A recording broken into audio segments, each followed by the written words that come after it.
I've officially started having wedding related nightmares. It's really hard to feel the passion when I'm also in Excel spreadsheets. I think instead of motivation, sometimes I use the word momentum. Oh, this isn't my fault. It's your fault. You pay real consequences if you will only pursue your values when you feel like it. I don't know if it's relatable or not, but I need to say it somewhere.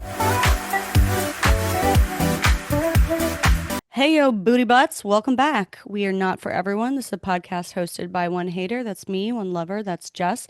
And we're just here to fill your time until we die. Yeah. That's what we're all doing, but especially us Especially every us. time we sit down and do whatever this is. It feels good. Booty Yeah. butts. I liked booty Booty butts. butts. Yeah. What's going on with you? Oh, what's going on with me? I've officially started having wedding related nightmares, like wedding themed Oh, nightmares. oh no. What do they entail? Like things going wrong, people not It's coming? usually specifically two things. It's that like the wedding is happening and I'm supposed to walk down the aisle and I'm not dressed. I don't have a dress. I don't have shoes. No one's done my Yeah. hair. I don't have makeup. I don't have like I'm not ready. And then I'm making the whole wedding late and like everyone's mad at me. And Yeah. then the other part is that we're about to like read the vows and I realize I haven't written my vows. Oh no. Yeah. And It's that just those are like those are the not two major being stress prepared. points. Yeah, Yeah, I not guess being not ready. being prepared because those are like the two things. I guess as like the bride, those are like the only two things you really have to come prepared with, and the rest is kind of fine. You don't Yeah. have to have a dance, like you can just sway. You don't have to have a toast ready, like you don't really have to do much of anything. But you do have to walk down the aisle at a certain time, hopefully not too late, or else everyone's annoyed. And you do theoretically have to have something nice to say to your husband, I guess. Yeah, the interesting part of this is like, well, okay, those are the two things you have to show up and do on the day. Like almost the performance of the wedding Yeah. means the bride has to do those two things, but there's so much preparation that you have to do before that to even like plan the event and Mm-hmm. all the wedding planning that you're in the middle of doing now. So it's funny that the part that's subconsciously stressing you out is not the wedding planning, but is like the performance on the day when you are a performer. Do you know what I mean? Yeah, Like I it guess is so, kind but of I interesting. I always stress about those things. Like Mm. I have performance related dreams all the time. Like I have a recurring nightmare that all of a sudden I'm back in a musical I did in high school and I have to like dance and sing and I don't know or remember any of the dance moves or like know the songs. Is it a I have that dream specific all the musical? time. And No, is all it different Susical? ones. Okay. And is it it's never been Susical. We've nailed that one, so it can't be that one. Yeah. Yeah. Hmm. Yeah. I Well, don't it's also know. so far. It's like basically a year out still. So Yes, it's and I'm so like, interesting that this is this is happening. too early. This is Yeah. too early to be having wedding nightmares. I'm like, I don't want to do this for a year. Yeah, I don't like that for you. I don't know how we fix that though. Uh, No, It's I think I just need to write my vows. Oh, this did happen. oh, Here's part of it. I was gonna say I just need to write my vows and get my dress, and I I think part of why I don't feel stressed about like the wedding planning is A, the number one thing I put my money towards, and I am paying for like half the wedding, is a wedding planner. Like yeah. I found a wedding planner that I could afford, who will do a great job.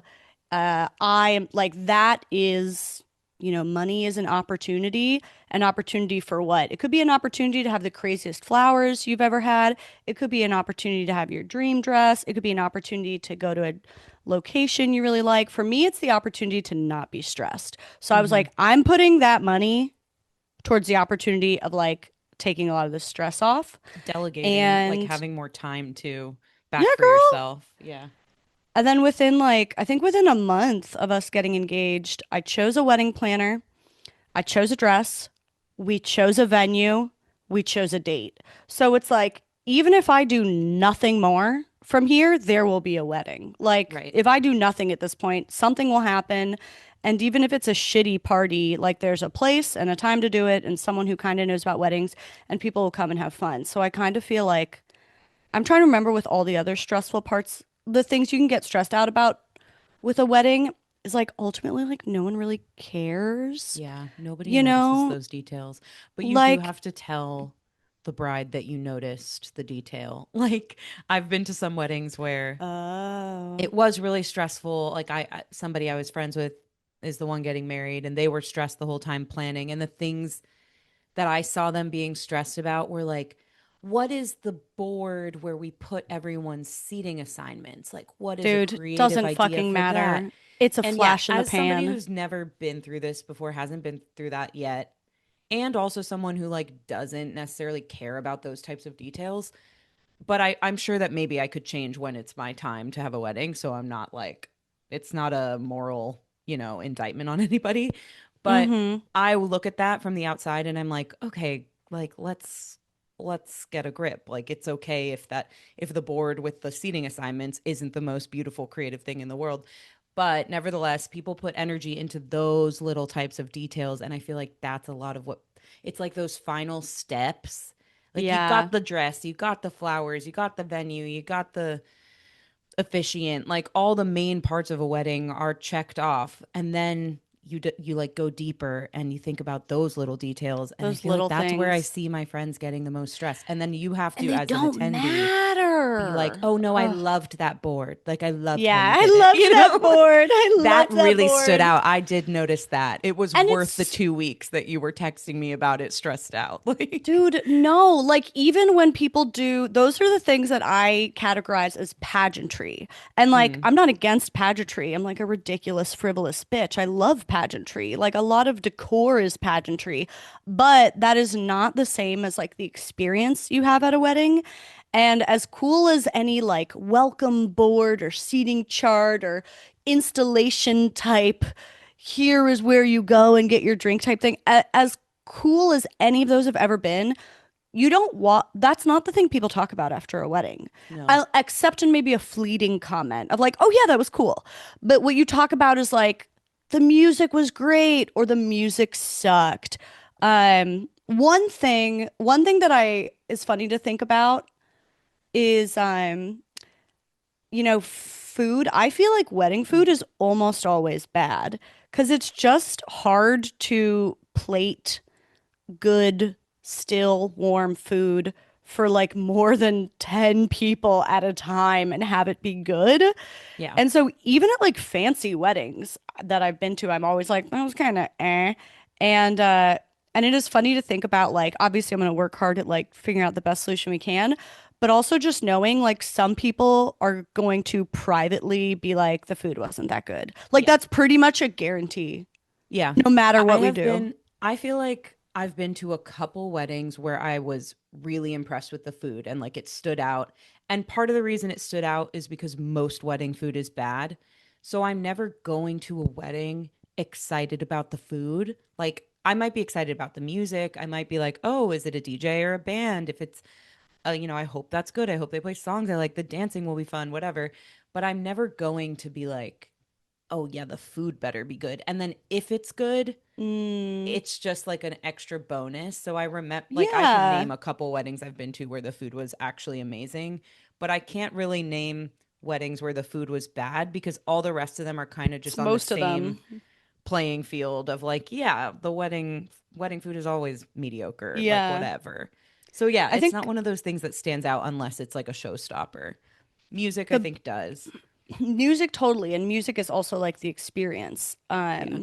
To me, I feel like the biggest mistake people make with music is just playing. I mean, the mistake they make for guests, maybe it's not a mistake for them hosting it, but is to just play like your favorite songs or like the music you and like your best friend or you and your partner always listen to if other people A don't know it and B don't want Mm. to dance to it. If you want people to get up and dance, you need to play songs like I've been working on my wedding playlist for years. And basically anytime I could be in a department store, an ice cream shop, a friend's house, if a song comes on and you immediately see everyone start grooving, I'm like, that's going on the wedding playlist. Nice. Yeah. Because they don't need to be like my favorite songs or really anyone's favorite songs. Sometimes they are, but it's like, what are those big dance hits that just bring people Yeah. together and make you celebrate? It's very different. I think it's a big mess up when people just play song like their weird niche favorite band. If you enjoy it, great. But if you're also expecting other people to get up and fill the dance floor, they're not going to. Yeah. I also think like there's a trend recently that I've noticed of people asking in your RSVP to their wedding, like, what's a song that you'd like to see on the playlist or whatever? Or that will make you And dance or something. yeah, that Yeah. they ask their guests, which on one hand I think is good because then you're like, oh, okay, our guests will like it because they're the ones suggesting it. But if you really break that down, it's like one of your guests Oh, suggested yeah. it. I would, Just if I because did that that, one person yes, likes that song and will dance to it doesn't mean it's a crowd pleaser. totally. I feel like if I did that on the RSVP, I would also reserve the right to veto it. Totally. Yeah. You have to. You have to. So you I make assume some that guests feel that's, really seen and some guests feel directly dismissed. yeah. I always suggest the same song, which is usually played at weddings anyway. So it's not like a surprise, but I love 24 Karat Magic by Bruno Mars at a wedding. I Oh, can't explain. fun. That's It is the cute. most fun song to dance to. It's like, I'll put add your it to the pinky list. rings up to the In the moon. sky. Oh, wait. Yeah. I don't know what. Yeah. Yeah, Yeah. I know the words. I know the words. It's such a fun wedding song. So you like I've heard it at weddings without me suggesting it. Yes, like that. It's like I don't really like Bruno Mars. I'm not listening to Bruno Mars day to day. I don't hate him, but Sure. at a wedding, that's a great song. Bruno Mars has actually a lot of great wedding songs. I would Yeah, recommend yeah. double I clicking feel into like that. he Yeah. has like a lot of songs that play at like if there's ever like a citywide like festival, it's like a lot of Bruno Mars music and Interesting. it spans the generations. Oh You know, yeah. if there's like a local city event that has like a moon bounce at it, they're playing Bruno Mars. I see that. Put your You know pinky what I rings up mean? to the moon bounce. Yeah. Sky. To the Yeah. sky and the To moon the moon bounce. bounce. We're outside at a festival. Yeah. My go-to song is always Tipsy by Jaquan. Hmm. I did request that at a recent wedding. I think most of my music will be like throwbacks, like middle school, high school throwbacks for our generation, because that's going to be Yeah. the majority. Um, I think that's yeah, correct. yeah, That's like the okay, best era of music, in my yeah, opinion, is I think like so. Naughty Girl by Beyonce. I don't know Oh if my that's a God, wedding naughty song, girl. but I immediately What if think that was my back. first dance? What if that was the song I chose for my first No, you have dance? to save it for me. I want it. I want it. I'll be a naughty girl. Maybe it's our first dance. Maybe we do a dance at your wedding to Oh Naughty my Girl. gosh, that would be awesome. I'm just seated in a chair and you just do a little strip A tease little, for yeah. me. Be a naughty girl. This is business related, everyone. Now I can't explain it. We do the like garter toss, but it's me and you instead of you and Justin. Like it's Naughty Girl, and I have to take the garter off of you and then toss Have it into. you been to a wedding ever and witnessed the garter thing? I don't I think I've have ever seen it in person. I have. It's not common, like maybe once or twice that I've How did it seen go it. over when you saw it? I looked away. I think like it's kind of, I don't even remember whose wedding it was, so I'm not thinking of somebody specific, but I Yeah. know I've seen it or been there when it was happening. And I feel like that's my cue to like go to the bathroom or get a drink or something. It's Like I'm so not weird. interested in It's really crowding so around it. weird. Yeah. I can't think of anyone I know who I could see doing that. And I want to say, oh, this isn't a moral judgment, but I think it probably is. Like, I think I'm judging that. I cannot imagine getting in front of everyone you know and your grandparents and your mom and dad and your siblings and be like, this guy's gonna fuck me later. It's kind of gonna start like this. And then He's gonna showing go them. under my skirt and bite off because I think that's what Yes. has happened. It's like they bite off the garter down the leg underneath the skirt. It's Yes. like Under what? the skirt. Justin, Why? are you gonna remove a garter from my leg with your teeth beneath my wedding dress? Just a thong? You'll do it if it's a thong? That's what he Oh, he said. that mean he has to go higher. He's got to go Yeah, higher you for got to go that. higher for that. Yeah. It's so tacky, right? Yeah, he agrees it's tacky. Damn, I thought this was going to be a moment where live on the air we find out that actually Justin has been wanting to do this and you're ruining it for him. You're Yeah, I roasting him, but it's been a know. dream. No, he's like the most like traditional, like doesn't want to do anything kooky in public. Yeah. Yeah. Okay. Okay, well, I'm sorry about your dreams, but Oh, it's I'm fine. excited for to take off your garter. So that'll be Thank cool. you. What's going on with um, you, bitch? what's You going on old with me? honky?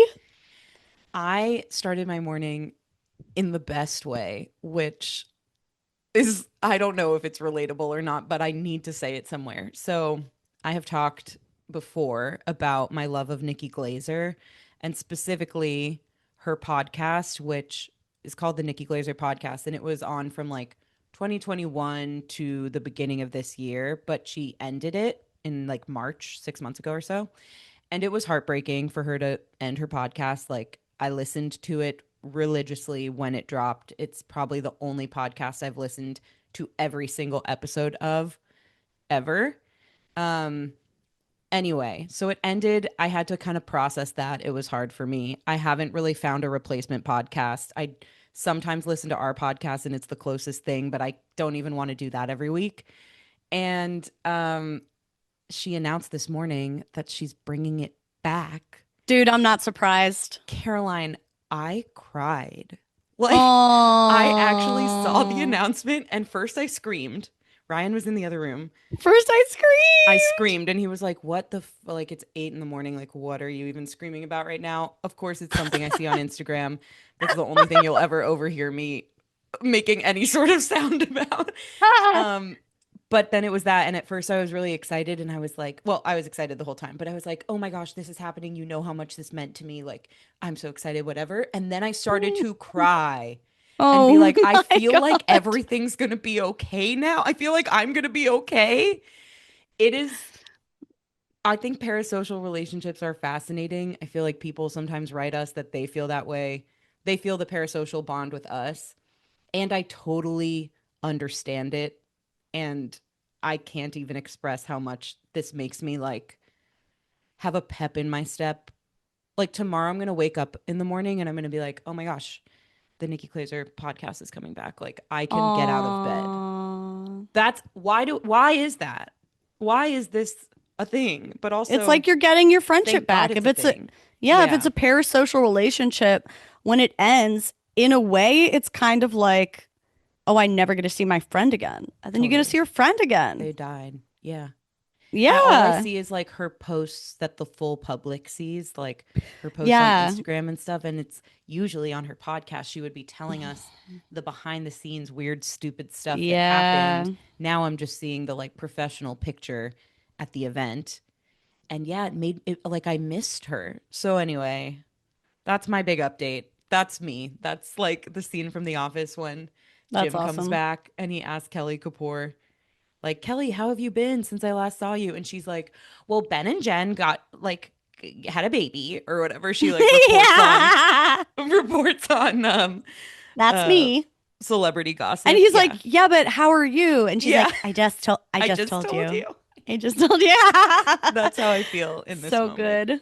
Do Yeah, you you have have such any good Kelly Kapoor energy Oh, sometimes. thank you. I do feel that way. There was a long time when I like attached myself to Mindy Kaling, but I think in recent years I feel less attached. Yeah, maybe I remember that. Maybe that's where part of it's coming from. Hmm. But yeah, but in a great way. I Do mean, you she's have great. any parasocial relationships or are you healthy? No, I definitely have parasocial relationships. I I think the first one I had was not just someone I routinely watched, but someone who I felt like personally invested in. Was this woman who's a just like a vlogger. Her name is now Rachel Ottenreith. It Okay. was Rachel Ratke before she was married. Oh, I watched her get married. La la la la la. I was there. I do know that name. Yes. Yeah. And I watched her forever. And but she's just been really consistent on YouTube forever, has shared her life for so long. And I do, I do perceive her as someone who is really authentic. And I don't know if that's true or not, obviously, because I Right. don't know her. But I do get the vibe that like what you see is what you get. And that's what you want, I think, with Parasocial. Like Yep. you never know if it's really the case, but it gave me that feeling of what you see is what you get in a way that like I actually am not under the illusion that she and I would be friends in real life. I don't think she would be friends with me. She seems like kind of cool and like kind of popular, um, but also very sweet, but in a way that I just feel like this is what she thinks about. This is what she does. This is what she likes. And it just still felt authentic. It's like Just still felt normal. very genuine. Yeah, it didn't Yeah. feel like she was like trying at something and who knows how she actually feels.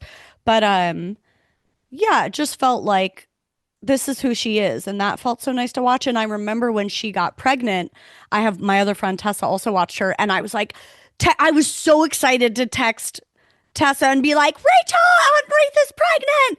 And it was such a weird moment to A, be like, I care about this so much. B, I need to talk to someone else about it. C, somebody else knows out there and like feels the same excitement. Yeah. And and then I hadn't really had anyone like that. I actually don't watch her channel that much anymore. I don't watch vlogs that much anymore, but I still just love her. And it's weird that she doesn't know me. Right. And then just in the last maybe 6 months or so, I discovered a YouTuber named Mia Maples, and I started watching her because I'm you like told me pretty about her obsessed with recently. her. Yeah, she's adorable. Yes.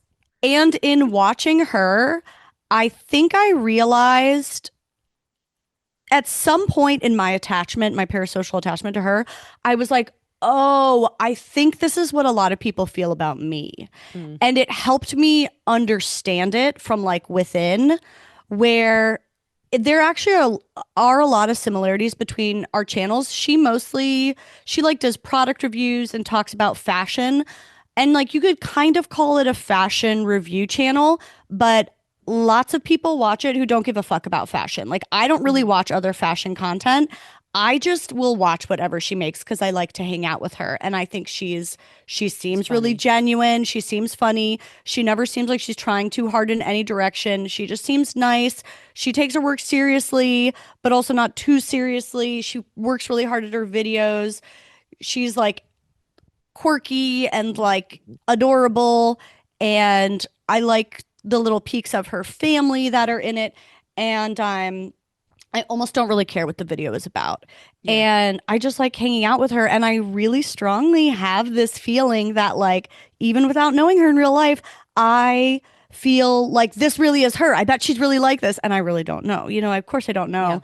But yeah, it was at some point in watching her, I was like, I could better like feel and understand, I think, what some people say they feel watching my channel. Yeah. That makes sense. I kind of noticed certain things about her mannerisms. Not that it's not like you have the same mannerisms, but like the way that she interjects her personality and her comedy into her Mm, videos that mm. felt similar to how you do it, but not that it's so intentional either. It just was kind of Yeah. like, I think just like the balance of things, it yeah, overall, I feel like I actually feel like I have a hard time finding like YouTubers I want to take notes from because I yeah, think people most easily place me with a bunch of interior design channels, but actually mine is pretty different from that because a huge portion of my channel watches me that don't give a fuck about interior design. And yeah, for most other interior design channels, they're largely there for the design. totally. So it's like I actually feel like I relate to her content balance more, where it's like it's about the thing, but the thing is really just a vehicle to like hang out. Yes, yeah, totally. I think that's well said. Yeah, this is affirming to me because I think it's a similar thing, this perception of authenticity that I feel having listened to every episode of Nikki Glazer's podcast, like especially for her since she is a true celebrity, like she's on TV shows. So, like in a traditional media sense, she's out there, she's on red carpets.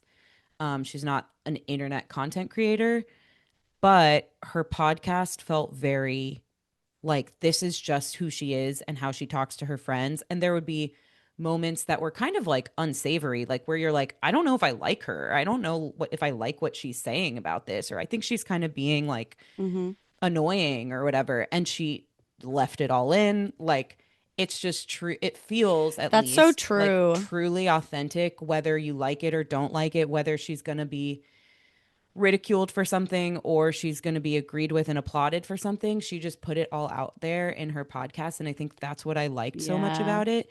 It That is wasn't actually even amazing because that is what, like, look at your best friend. They can sometimes be annoying. totally. Yeah. Or you sometimes disagree with them or judge something or think like they shouldn't have done that. That is every person you know and every person you love. Yep.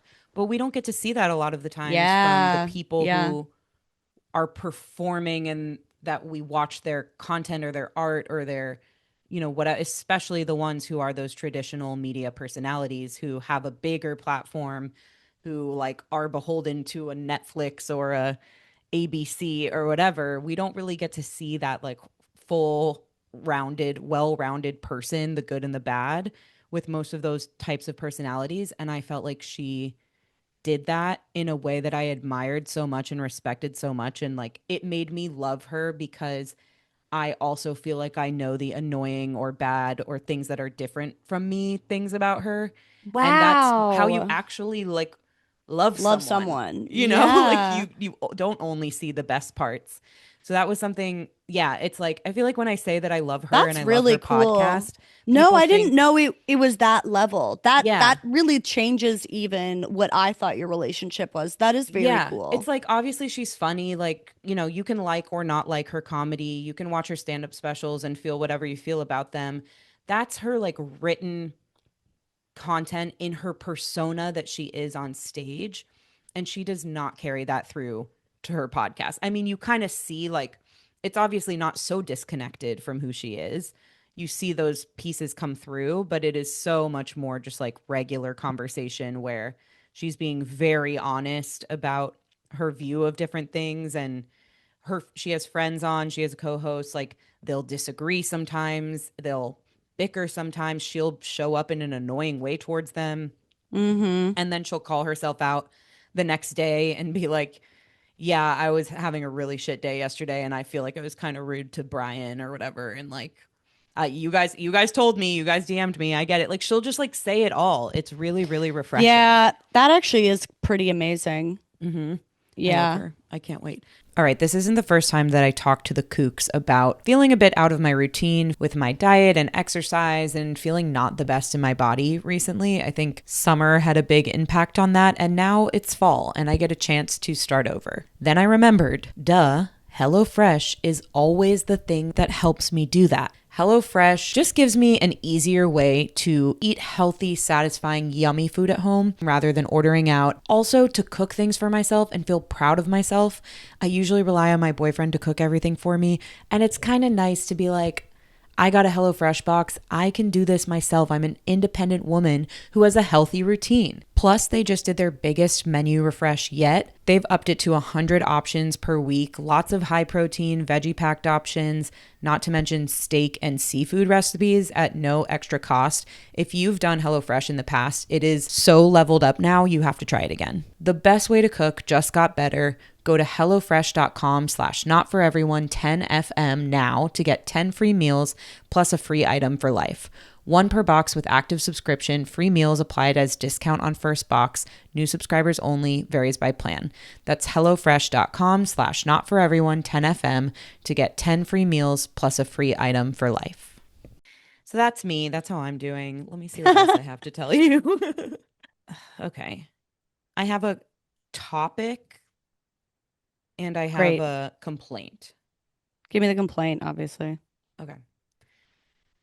I got glasses from a glasses store, eye doctor, whatever, up the That street in is my annoying. neighborhood. No, I Yeah, agree. okay, That's that's it. That's the story. annoying. That's the complaint. Fucking hate it. Four Um eyes. Four eyes. What a classic. We should bring that Just back. start bullying you in the most like basic, So foundational, good. traditional way. Yeah, I mean that's what I brought. That's why I came here. That's all I had to say. No, I got these glasses like a year ago and they were kind of expensive. Whatever, I splurged. I was like tired of just getting the Warby Parkers that crumble because I am rough with my stuff. And they told me when I bought them about a year ago, you can come in anytime and get them tightened and like we can help with stuff. Okay, great. So it's been about a year. My glasses feel very loose on my head. And I was like, I'll just go up the street to the place and get them tightened because they told me that I can do that for free anytime. So I went and I brought them in and I took them to the lady and I said, hey, I bought these from here about a year ago. They're a little loose on my face now. Can you help me tighten them? Get it She was like, tight, no hell. problem. So I put them on so she could see like how they were fitting and what needed to be tightened. And I wear my glasses a little bit lower on my nose than maybe you're supposed to because I like my Nerd. eyebrows to show because Oh. they're my money makers. Yeah, Like I yeah, never yeah. like to push sunglasses or Yes. glasses like close to my Yes. head because And it like the breaks the line. yes, exactly. Yeah. And I Okay. think a lot of people do that. So I put them on in that way and she was like, "Oh, okay, do you wear them like this or do you push it closer?" And I was like, "I wear them like this." And she was like, "Oh, okay, that's why they're so loose. Like you're really supposed to push them closer." And I was like, "Okay, well, I don't." And I've been told that I can get them tightened here for free. And she obviously tightened them and I left and like it was all fine, but I got really annoyed that I have this like free service with these expensive glasses that I'm encouraged to come and do, but I couldn't come and do it without being a little bit scolded that like the reason you need to do this in the first place is because you're Is your wearing them fault. wrong. Yeah, It's like, listen, if these glasses need to be tightened at any point at all, I assume it is because I've been wearing them. It's true. ultimately all my fault. Sure, it's because I wore them for the last year. Yeah, I agree. Fuck that bitch. What was the point of that? What was What the was the point of that? point? You still Did you tighten get a them. did you get a kickback for insulting me first? Like, what was the point of that? I also just felt like you can see my eyebrows. Like you can understand why I would Yeah, have this this doesn't need preference. explaining. We're all looking at the same situation here. These gems. And these look at these gems. So yeah, that just really annoyed me. That's honestly all I have to say. It just I was trying to think of other examples of times that that type of thing has happened. It Oh feels like a yeah. thing that happens where Oh like yeah, it does. you're just Waiters. Waiters. oh, in what way? Waiters. Oh, okay. Okay, so to me what this the whole thing makes me think about is one of my least favorite qualities in a human is a blamer. One of Yes. my least favorite qualities is a blamer. I don't think I can really keep them in my life in much intimacy at all. It's a bad use of Um energy. Like their energy, it's a my energy. horrible quality. It's Yeah. a horrible quality. People who like when something goes awry, they're like there are certain people who are more set on finding out whose fault it is than they are fixing the problem. Yes. And who knows if that's what was going on with this woman. This woman was just annoying and like doesn't know how to talk to people probably, but like blamers as a personality by far probably like my least favorite kind of person. And and something that I hate, this is kind of closer. I think the waiter thing I'm picturing is closer to um the eyeglass clerk in so much as like they maybe just don't understand what good service is. Mm. Which is like, you know, when like a waiter forgets to bring you something and you're like, "Oh, like I thought we ordered, oh, I think we're missing a side of garlic." And they're like, "Oh, well, that comes included in this if you say that, but you didn't say that since it's at this order." So that's why. Right. Basically, they're like, "You can't deduct this from my tip because it's your fault." And that, first of all, now I hate you. You're so annoying. I've been a waiter for 10 years. All you have to do is be like, "Oh my gosh, I didn't know you wanted that. Let me bring it." Yeah, That totally. is very different from, "Well, actually, I'm not in trouble because of something you said and something you did, so you're in trouble." Yes. It's Okay, like I'll I go with was that. not actually operating from a place of blame. I I wasn't wasn't. saying you fucked up because you didn't bring me this or you fucked up Yeah. because my glasses are loose. Why did I even buy them from your store? No. Like, that's not what I'm Yes. saying. No, I'm not saying at all. they naturally Exactly. got loose or you naturally happened to not bring us this or whatever. And now I'm just asking to repair that. That's it. This is a very Yeah. simple transaction. Very simple. I was actually Yeah. never mad at you at all, but now I want to kill you. Right. Yeah, Right. and it is like people who tend to look for blame in situations as small as that, they're also projecting blame. It's like, oh, this isn't my fault, it's your fault, is the type of energy. And it's like, It's just a I don't horrible way to care go whose through fault it is. life. Can I Yeah. have some garlic? Yeah. I don't care whose fault it is, but I do care that you like I actually hate the quality you just showed. That Yeah. quality I hate. I wasn't worried about the glasses being loose or like not having that side of guacamole. That wasn't making me dislike you. Now I am though. Hmm. For sure. For Yeah, I sure. think that is exactly it. Like this shows up in a lot of little Oh my ways God. in those situations, and I just it like irks me because it just feels like what was the point of that? What Like was the point? Or someone when like I feel like I've seen this a lot in like nannying and babysitting, the parent who like something is like accidentally broken or like something innocuously negative happens or something and it's a witch hunt to find out not just to rectify the situation but to like find out who did it specifically. Who left this here? Who left? mm, And you know, and one of the kid will be like, I'll take it upstairs. Like, don't worry, I got it, mom, whatever. And they're like, no, who? And it's like, yes, sometimes the accountability is important in that moment, but sometimes it's just like this blame thing where people are already like jumping on solving the problem. I don't know. I've seen that one a lot. That drives me fucking insane. And it's like we've solved the problem, but their actual intent is like I want to blame someone. I want to find someone to yeah, yeah, yell yeah. at. You Yeah. know what I mean? Yeah. I think I don't know. sometimes that can come from like to give some more credit or empathy or something to those people as I think about it more. Sometimes it can come from like a built up resentment. It's your responsibility to manage that, but I feel like if the socks have been there every single day for a month and you're like, we keep talking about just don't leave your socks out on the floor over here, then I could see why somebody would hang on to the blame in that moment more than just being okay with the Yeah. problem Oh, getting totally. solved, you No, know? there's moments. That's what I mean when I say like accountability is relevant sometimes, Right. but I'm probably not painting the picture the correct way.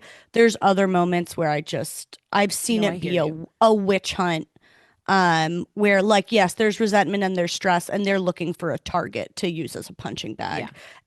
And it's not really like you know, it was innocuous. It was accidental. It wasn't a repeated problem. It wasn't a persistent thing. It Totally. was just like someone's being an asshole. Yeah. No, I think the reason I brought that up is only because I hear myself sometimes around the house asking Ryan, can you move this thing back to its place or like whatever? He's messier than me. It's something we've worked on communicating about a lot and we've gotten so much better at. But nevertheless, I'm becoming more aware of my moments when I just like, even if the problem gets solved, even if he's like, oh yeah, I'll move this, I'm still feeling fired up about it. Totally. And it Totally. is because of what I'm saying of like this built up, like, but I had to ask you again. Like, we've talked about this so many times. Why do I have to ask you? So Yeah, no, that's I kind get of that like too. a pivot of what you were saying. But I Yeah, it's think, funny, yeah, go how ahead, go ahead. like no, I know. It's just like funny how like there are differences between those and Yeah. I totally understand Well, and there's empathize also with what you're saying. timing. Like, Yeah. if we're having people over, then this is not the time where I need to like make a witch hunt out of it.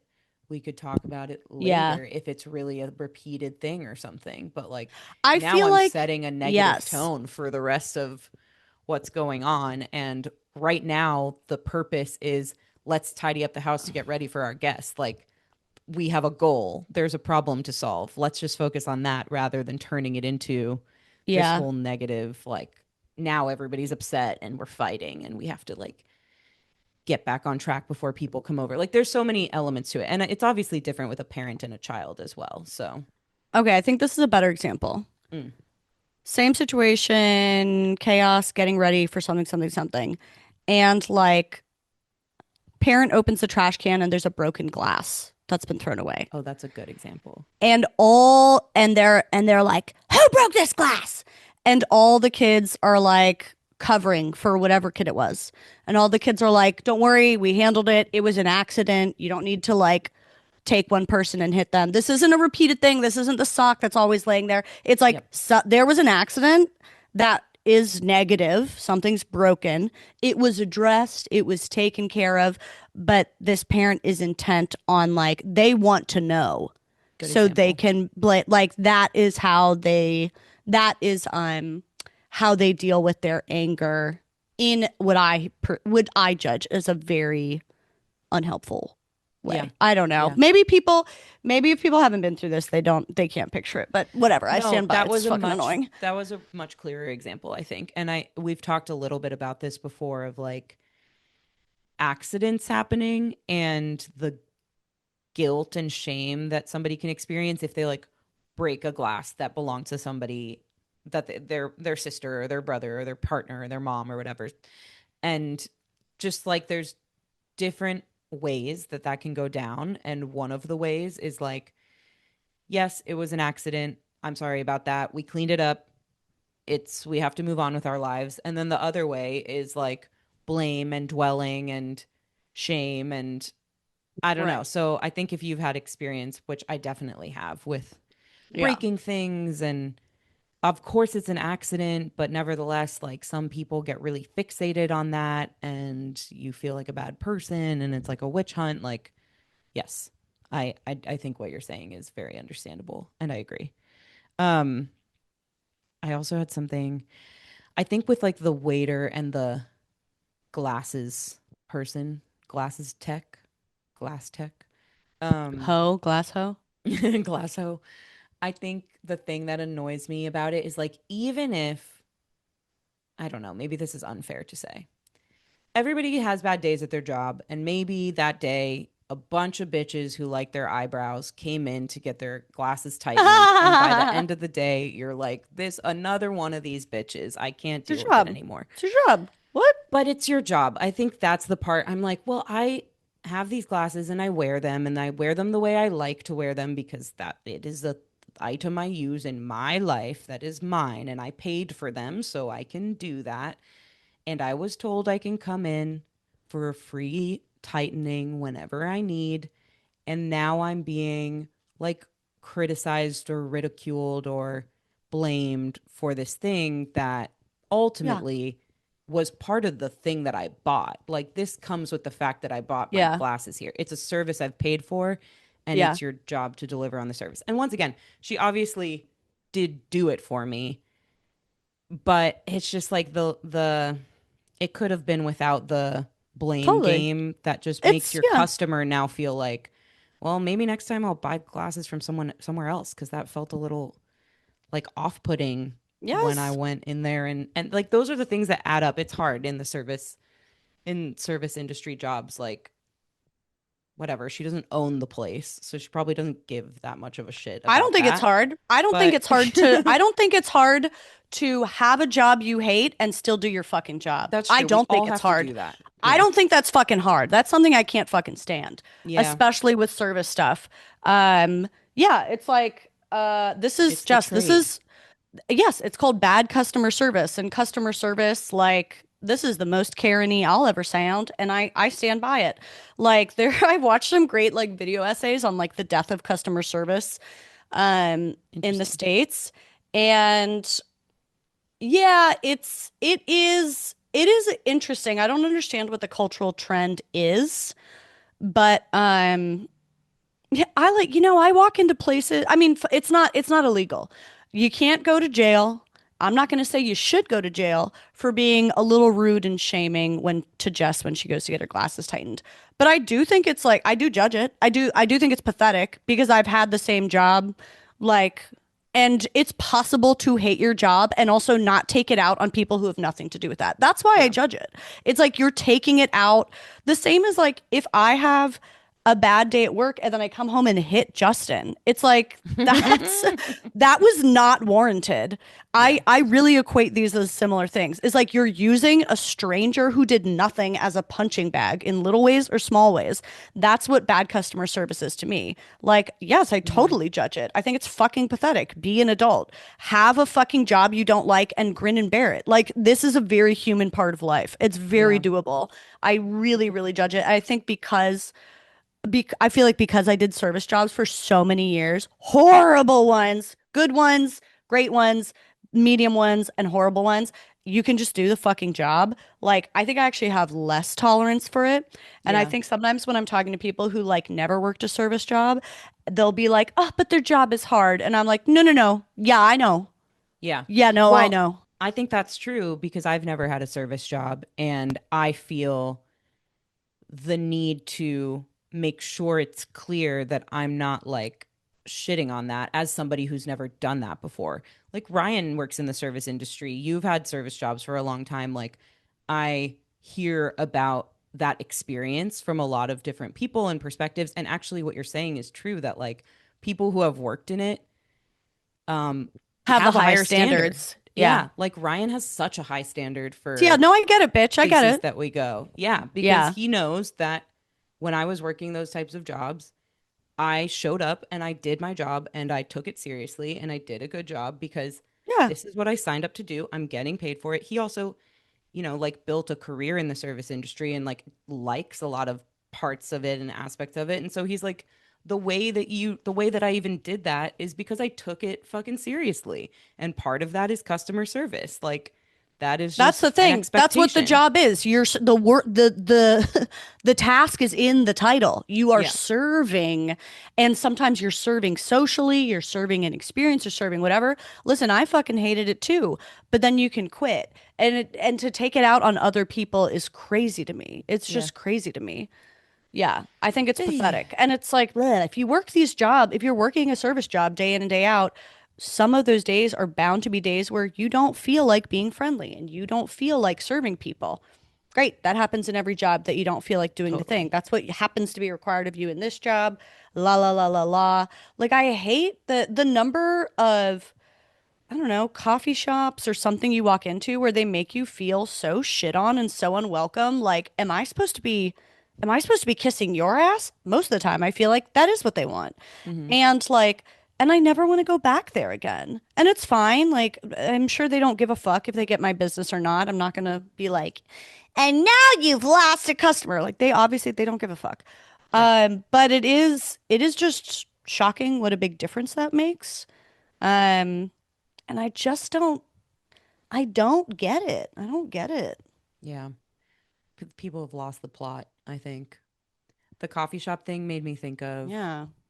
there's this my favorite coffee shop to go to, and there's tons of them in my neighborhood, but my favorite one to go to is like this hole in the wall old, like they haven't updated. It's not like cute and modern and Mm-hmm. Instagram worthy at all on the inside. It's like there's a coffee grinder and it's loud and it makes the place kind of smell like burnt coffee grounds, and it's like the wood is cracked everywhere and the walls haven't been painted in a while, and it's my favorite place. And I go and I get a normally priced coffee and a bagel and I sit and it's like kind of shitty, but it's so great. Mm. Mm-hmm. And the people are so nice and I've been going there for a long time, so they kind of remember me and they remember my order. They like look up and look you in the eyes when they take your order, and you do the same with them, and like it's just like a slice of the past. I feel like this place, Yeah. you were talking about places that feel preserved from like 30 years ago, like the beach. This Mm-hmm. coffee shop feels that way. It's like preserved from a time before social media made everything need to look perfectly aesthetic. It's preserved from a time when people like treated each other just like a person, whether they were in the service job or whether they were the customer or whatever. And I fucking love it. And I guess that's my point. Like it's not really, I don't really have more to say about it, but Mm-hmm. whenever I find places like that, I hold on to them for dear life and I try to like go there more because it just makes me feel, when I go there, I feel like normal. Like I feel like a person. I don't know. I don't know. This is also the same place when I was practicing not being on my phone. I I would remember, go sit yeah. in that coffee shop and I still do it and like drink my coffee and eat my bagel without looking at my phone. And it feels like a place where it's like safe to do that because other people are also not looking at their phones there. There's people reading physical newspapers in this coffee shop. Like everybody who goes there has a shared understanding that like this is a place where we can just be people without the expectations of social media and the modern era, and we can just sit and look around and like smile at someone and pet a dog and read a newspaper and eat a bagel. I don't know. I love this place. It's called Oh, it's Gallery fucking Cafe sounds in Chicago. magical. If you Yeah, it's shout like it out. so nothing, but What's it's it the called? What's it best. called? I think it's Gallery Cafe. Let me make sure. No, it sounds like a fucking what's it called? Diamond in the rough. It's a Like, diamond in the rough, but some people would think it's like the rough amongst the diamonds, and they well, are those people wrong. don't know. They Those people have don't it know. They're wrong. not here. Those people aren't here. Yeah, Gallery No. Cafe on North Ave in Chicago. So rare, so rare. Uh, I need it. I need more of that. But for now, I'll just go there like 3 times a week. Yeah. I was watching this documentary with Justin, this fucking crazy documentary about like ultra trail running, like Oh ultra yeah. marathon trail running, which is like already crazy. And like, frankly, I don't really give a fuck about it. And I don't like really, I think I guess it's interesting. I'm glad that people are enjoying doing it. But like, it's not the thing that like tickles my impressed quality the way it does for like I'm just like I kind of think you're dumb. Like obviously you're sad, I guess. I don't know. I What don't are know. you running from? Yeah, I can tell you're really sad and like I'm not against you being sad. I just like I yeah, you're running because you're sad. Like I get it. Yeah, totally. But I'm not like, "Oh my God, how do these athletes do it?" I don't know why. I can't justify it. I just like I don't really care. But this fucking documentary, I cannot believe the way they made me care about these ultra marathon Whoa. trail runners. Like I could Parasocial not believe relationships? You cried? not very social. Like I just bought into the narrative. I bought into the story. And it was just a great documentary. It was called The Barkley Marathon.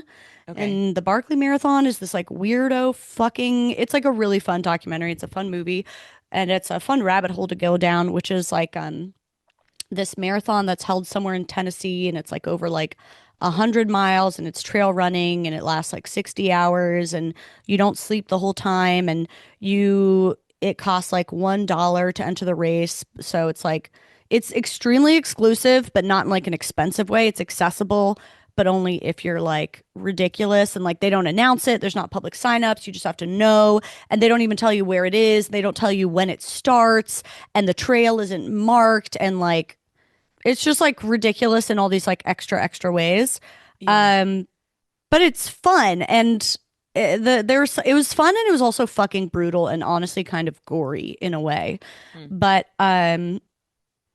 the guy who organizes and hosts the whole thing was like such a hilarious eccentric character who'd been like an ultra marathon trail runner guy when he was younger and then started these things, maybe he's in his 60s or something now. And he's got like this funny, kind of puckish sense of humor and kind of mischievous. And, all these people from around the world come here and do this like very masochistic endeavor of running this horrible thing. And the race, by the way, this 100-mile race, 100 mile. 100-mile, most years nobody finishes, so it's not like there's a winner every year. Interesting. Most years nobody can finish the race. And for a lot of people it's like a lifelong goal to just finish like 1/5 of it because it's like Whoa. 5 loops that totals 100, whatever. So it's brutal. People are bleeding at the end, they're hallucinating, they've been up for 3 like it gets a like it doesn't make me, I'm not hard for that kind of stuff. I'm kind of like, what's wrong with you? But I was amazed how they made me care about the story. Anyway, so this guy's talking about the, why do people like this thing? And why does it feel so great to try, even knowing most likely you won't succeed? And he had this quote that I just loved.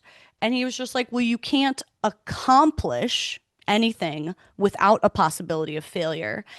And it was one of those things that was like so obvious once it's said, but I loved it and immediately wrote it down because it's true. Like, if you want to have that sense of achievement or that sense of accomplishment, there has to be a possibility you will fail. You Hmm. know, um, if my goal in the morning is like, I'm gonna wake up and put on sweatpants. Well, that's what I do every fucking day. I don't get a sense of accomplishment at the end of that. I don't get a sense of achievement. Or if it's like, I'm going to post a 3 minute YouTube video. That's not a stretch for me. That's not, it's like, there's no risk I'll fail at that. I've already proven myself I can do this thing. You don't get a sense of achievement. If you want that high, that feeling of being alive, that you've accomplished anything, tiny or big, there has to be that risk of failure. And I just love perspectives like that, that Hmm. change how either you perceive failure or your feel fear of failure or even the feeling of when you actually fail. Like, yes, it's all scary and it's all hard, but it is also paramount and like by definition required to be a part of ever experiencing accomplishment or achievement.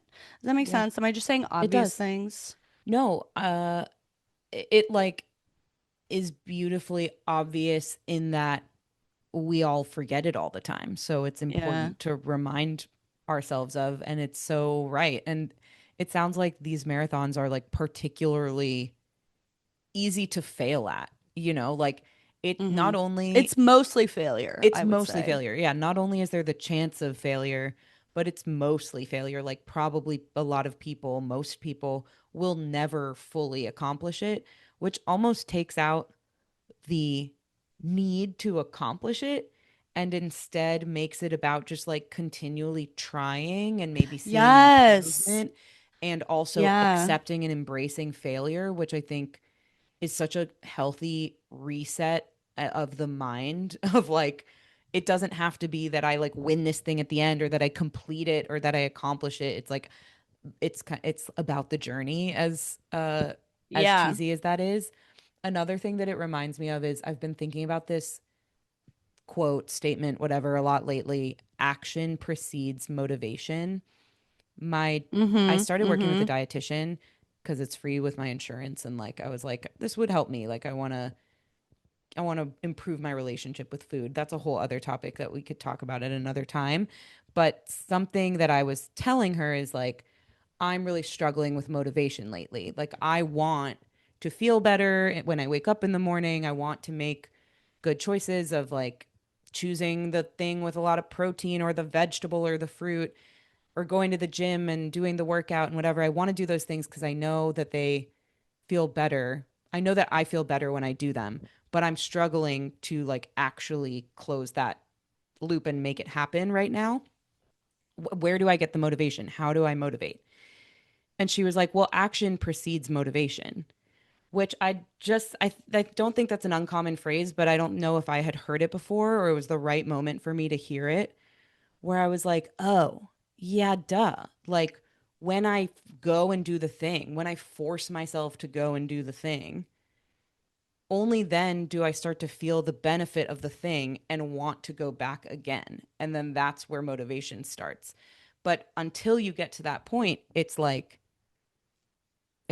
accomplishment or failure. It's like I could Mm-hmm. either keep failing or I could just start and it's progress. And it doesn't mean that I've transformed my diet or transformed my workout routine or transform my body or transform my health, but it's like a step. And then I start to feel motivated and then I'll go back. And it's kind of like that. It's like just trying at something, not knowing, not without a guarantee yet of what the outcome is going to be or without a guarantee of Mm-hmm. accomplishment. You just have to Mm-hmm. do it and then you'll start to feel something from it, something good from it. Totally. Yeah, fuck yeah. I think about that. I think I relate to it especially with exercise. Hmm. And I talked about it some in like the how I learned to love exercise video I did a while ago. And I think instead of motivation, sometimes I use the word momentum, and I guess Yeah, they are different, but they're also very related. And like for me, the easiest time to work out is when I've been on a good routine of working out a lot. totally. It's like you have momentum and you also have motivation, and maybe you have motivation because you have momentum and you've been doing it a lot and you've probably seen some changes and you're getting reaping the benefits of going every day and blah blah blah. That's the easiest time for me to work out. And the hardest is when you haven't been working out in a while. And it feel to me it's like if you're doing what is that track and field thing like the long jump? Okay, Where you're sure. just doing the jump. And it's like, to me, it's a difference of doing the long jump, seeing how far you can jump, and like doing a run and jump versus standing stock still and trying to do the jump from a standing Yeah. position. It's fucking brutal. It's fucking brutal. And so, like, for the rule, at least for exercise, and I think it does apply to a lot of other, maybe everything. For exercise, like, if I fall out of the exercise routine, and I'm like, okay, well, on the high level, on the macro level, I do want to be exercising again, but I'm also not fucking motivated to go exercise today. I just make this rule for myself that, like, for the first week, I don't expect to be motivated. I don't Yep. expect to exercise because I feel like it. I'm going to do it from brute force. And like those, I might do the first 5 exercises in a week or the first 3 exercises my first week are going to happen because of brute force. I'm standing stock still on the ground. There is no momentum behind me, and I'm just going to jump anyway. And the results are going to be kind of pathetic, and there's not going to be a lot of reward, except I'm going to feel a little more sore and a little more tired. And there's honestly not a lot of immediate feedback. But once I get to like that 5th day, then I'm going to have a little momentum and I'm going to have a little more motivation, and it's easier to keep going. But it's really hard, like to build that running start. You first have to take a fucking step. Yep. Exactly. Um, That's yeah. exactly what I did after she told me that. Like, I was like, okay, I'm going to sign up for this workout place. I'm going to schedule Uh-huh. these sessions and I'm just going to go. And I'm not basically, I feel Not like I waiting to was, feel like it. yeah, I was waiting Yeah. for the motivation. I was like, oh, if I could just get motivated, then I would feel like going and then I would go. And then she flipped that for me and Yeah. was like, no, you just got to go and then you'll start feeling Oh. that way.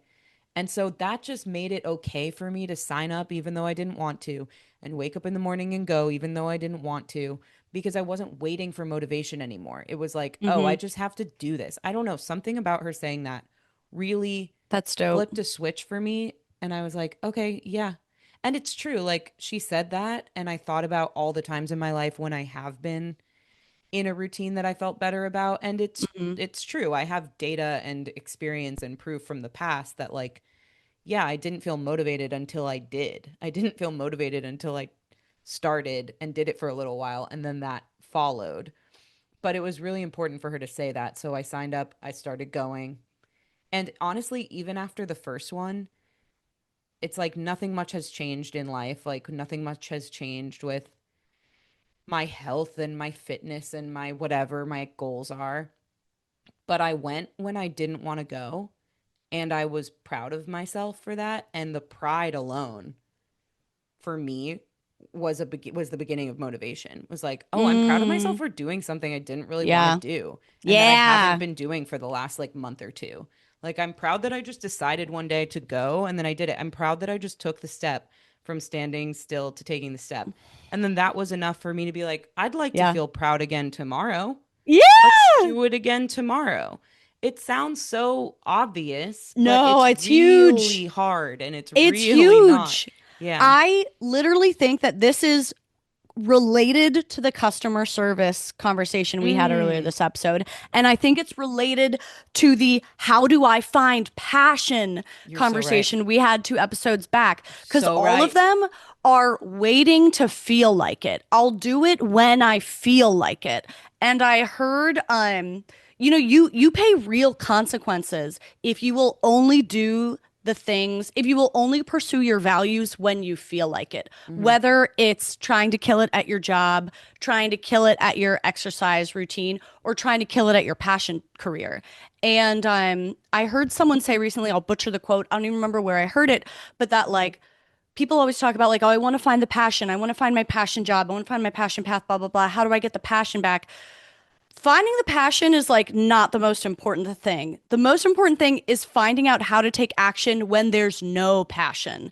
Because even Yes. if you find that passion, it's not going to be there all the time and you won't get to that goal or get to that value um, because without learning how to take action when the passion is not there that day. Yeah. That's what's important. That's what makes or breaks it is finding out how to do shit when you don't feel like it.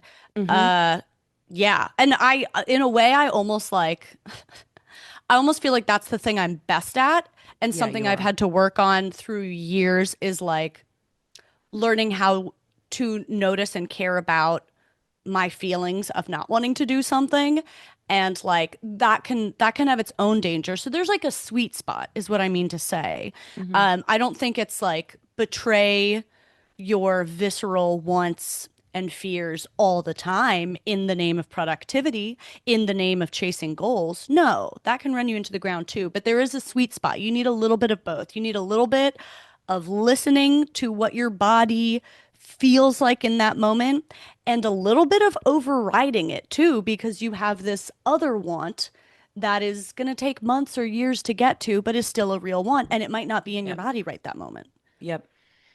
Yes, I was just talking about this on Peaking actually, because after having a bunch of conversations Ooh, with people who have like done the hard thing, the creative path, the like side hustle turned full-time career or whatever, this is exactly the lesson that I'm learning and that I'm piecing together, which is like I'll use myself as an example. Like I have felt from a young age, from definitely from my 20s, if not before that, that like there's something else I want to be doing. I was in corporate jobs, I was on the path that I was quote unquote supposed to be on of like get the education and get the corporate job and get the promotions and whatever.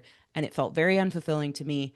And it just felt, I was so certain somewhere deep in me that like there's something else I want to be doing. I think it's more creative. I think it's more performative. I think it's like in media. I'm not quite sure, but there's something there. And now, fast forward 10 years, I'm doing this. I'm doing both. And I don't feel that passion and that drive and that certainty of like there's something else I need to be doing, or like the podcast, or these like creative pursuits, my side businesses. Like I don't feel every day like I want to do that. I need to do that. That's my passion. I really don't. And I still do it anyway. And it's because the deeper, older, longer term feeling of like I know that this is something I need to be doing supersedes the day-to-day feeling of like I'm tired, I don't feel inspired, I don't feel passionate, I don't have time, I don't have energy.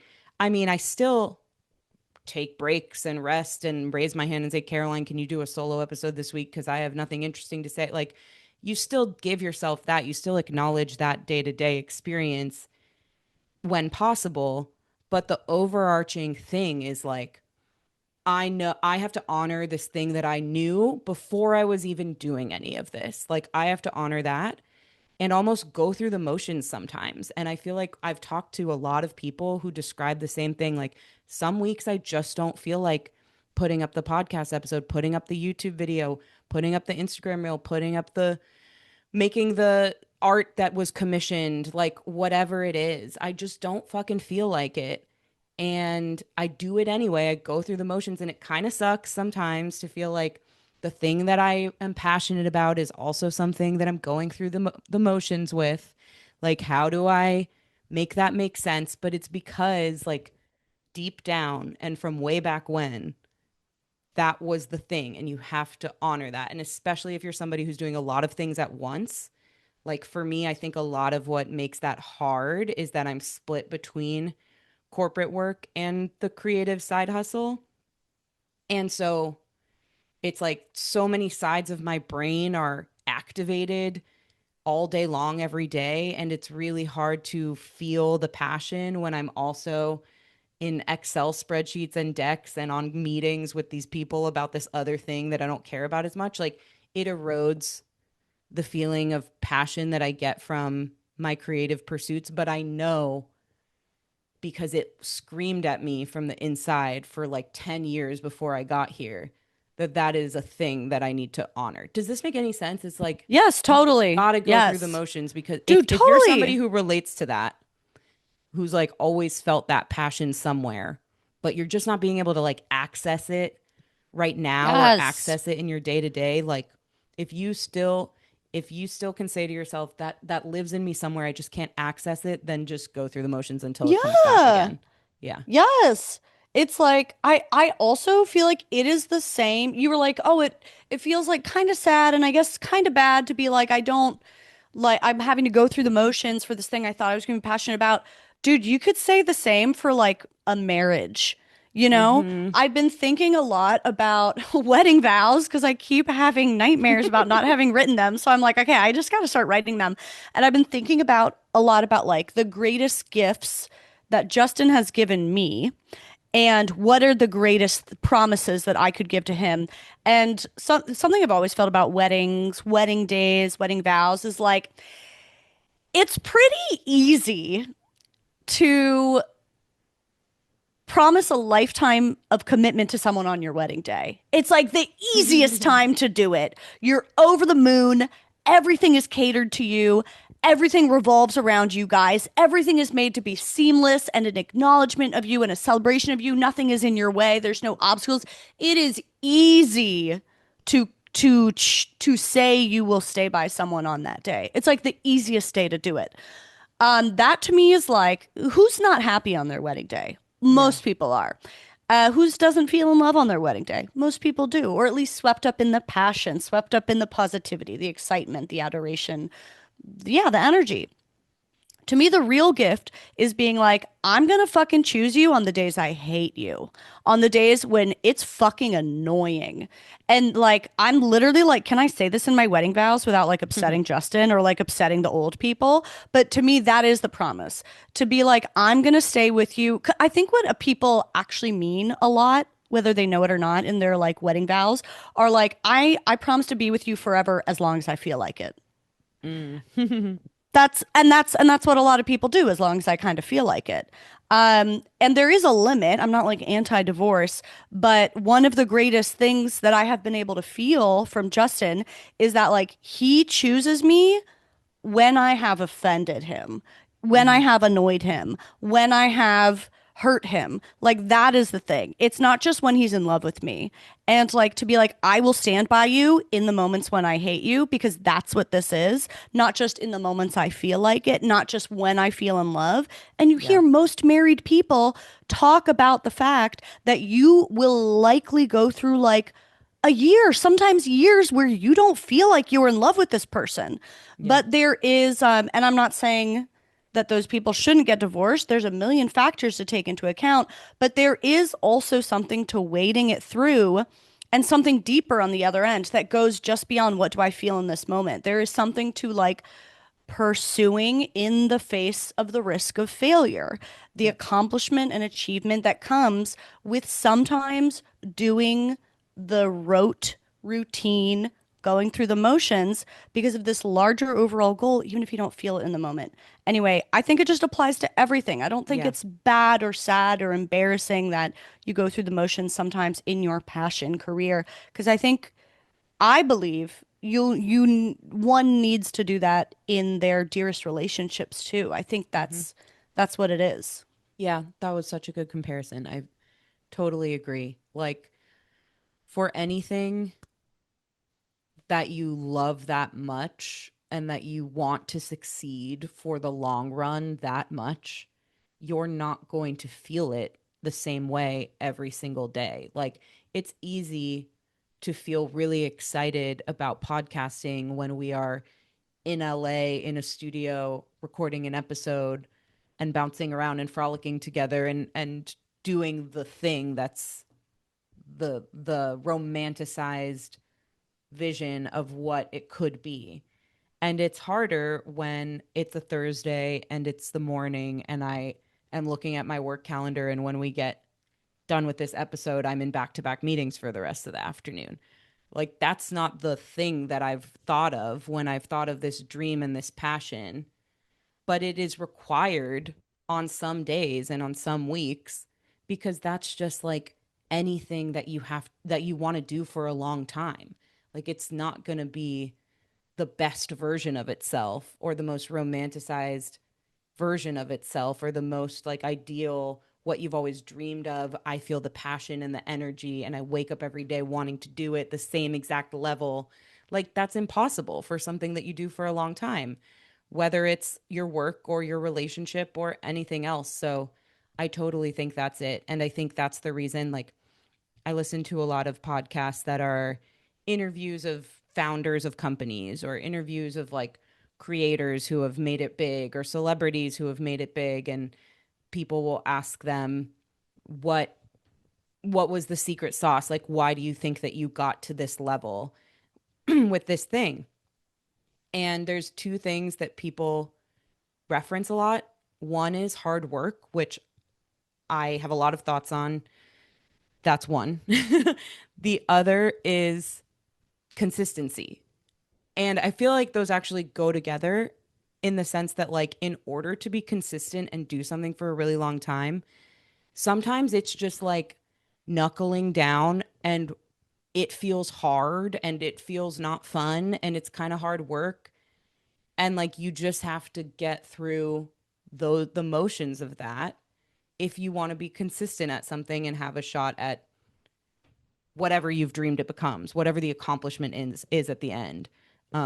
Which is also, I don't know, that's also kind of a farce. But like, you know what I'm saying? It's the consistency Totally. and the Totally. and then like roughing through it. Like, you're not gonna feel good about it every single day. But if you're Yeah. consistent at it, isn't that what you wanted?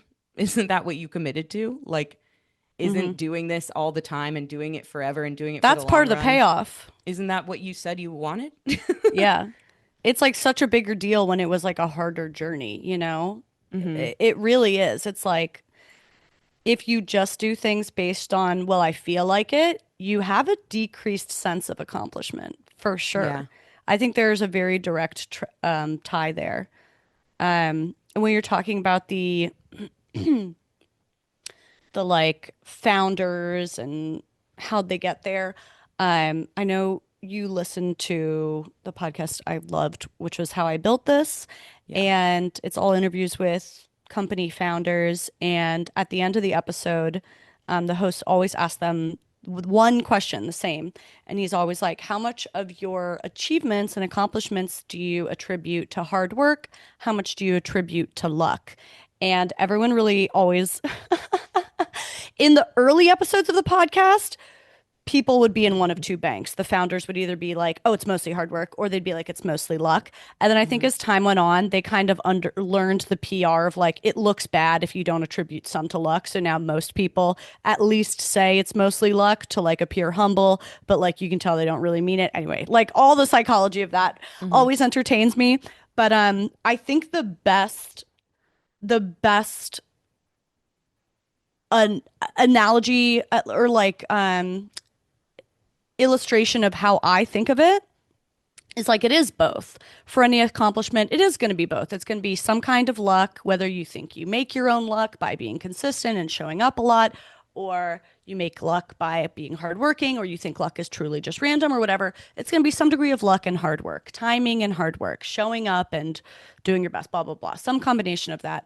And I really think of it as like, if you wanted to be like a world class surfer, uh, if you want to like hold a world record, I don't know how fucking surfing competitions are measured. Like, I don't know how they Mm-hmm. measure them, but like, if you want to hold a world record for like surfing the biggest wave, the longest, the best, and doing the whatever hooty do they do, you need two things. You have to first get really good at surfing, hard work, but you also have to bob around in the water for a long time in order Yeah. to be there when this massive rogue wave hits. It can't just be one, because if you work really hard at surfing, but then you don't spend enough time sitting around the ocean, you might do a bunch of surf competitions in your life, but just not happen to be out there when there's this crazy record setting wave. You never even get the chance to ride it. You could ride it, but you didn't hang out there long enough. Or you can hang out there for a long time, but never sharpen your surfing skills. And when that big wave hits, you're not able to catch it. I do Hmm. think like a lot of life is about catching waves, which means like, A, you don't control when the wave comes or what it looks like or how good or world breaking, record breaking that wave is. But you can control if you're as prepared as you can be for when it hits. And you can control if you're waiting around and putting in the time so that if it comes, when it comes, you're ready. And Yeah. Hmm. that's what I think. That's what you think. And That's what I I think. think it too. I think it too. Yeah, I really want to put in the description a link to this week's peaking episode because Yeah, please it's do. like this is so relevant to what I am talking about in that episode. But Did it um, already come out as of right it now? will be internal chatter, but it's coming out on Monday, and this episode comes out Thursday, so it's like the same week. Okay. You know what I mean? Yeah, yeah, yeah, yeah. At the time of recording, yes, it's out. Or sorry, at the time of posting this, it's out.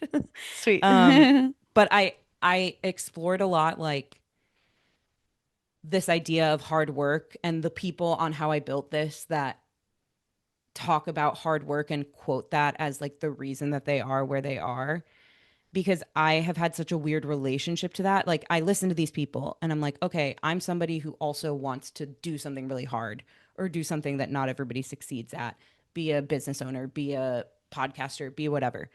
And I'm hearing from all these people who have done it that hard work is the requirement. And like I don't know how I feel about that because when I think about somebody working hard, It's crazy. it's like It's they're up both. all night. It's all they think about. Like I picture somebody like at 3 in the morning at a desk with the little desk light on and like their family is asleep and everybody is asleep, but they're still working. Like that's kind of what I picture when I think of people Mm-hmm. saying hard work is what it requires. And I've struggled with that because that's not me. Your girl gets 9 hours of sleep a night. Your girl is like going and socializing with her friends and going and watching her reality TV shows. And like, it's not Mm. all I do is this. I don't live and breathe this.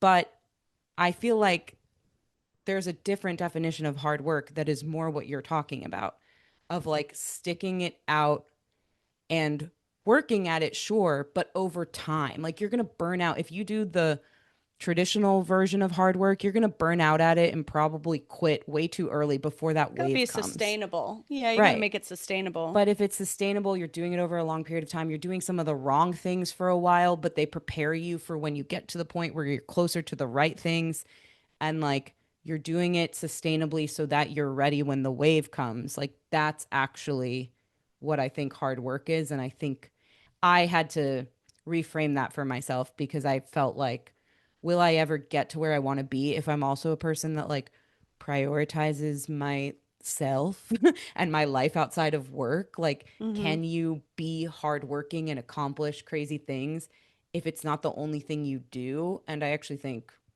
that's exactly what it needs to be. But people don't talk about that. They don't say when they're interviewed, like, I also rested and I also made sure to see my friends and I also did all these other things while I was doing that and some of Yeah. them had nothing to do with it and others kind of taught me lessons that then helped me with the main thing and I don't know, nobody gives you the full picture and it was important for me to like reframe that so that I feel like I can do it too. Mm-hmm. Yeah. I always think it's such a funny thing to do to like asking people the question of like how, like, what do you attribute to your success assumes that they could even trace it. It's Yep. like, it's just a funny, it's just like a, such an obviously warped way to like retroactively reverse engineer why something happened.